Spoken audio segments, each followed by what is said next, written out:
Hi friends, beetroot fry మీకు చేసి చూపిస్తానండి. చాలా సింపుల్ పద్ధతిలో. మరి చూసేయండి. ముందుగా ఒక కడాయి పెట్టుకొని ఆయిల్ అనేది వేసుకోవాలి. ఆయిల్ హీట్ ఎక్కిన తర్వాత పోపు దినుసులు అనేవి యాడ్ చేస్తాను. ఆయిల్ హీట్ ఎక్కిన తర్వాత ముందుగా పోపు సామాన్లన్నీ వేసేసుకోవాలి.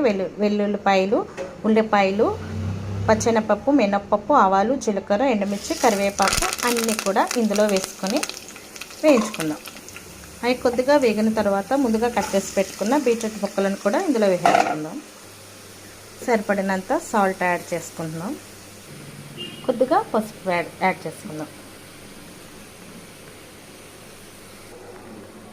కొద్దిగా కారం యాడ్ చేసుకున్నాక ఒక 2 నిమిషాలు మగ్గించుకోవాలండి. మూత అనేది పెట్టుకోకూడదు.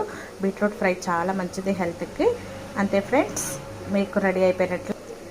అంతే ఫ్రెండ్స్, స్టవ్ ఆఫ్ చేసుకుంటే బీట్రూట్ ఫ్రై రెడీ అయిపోయినట్లే.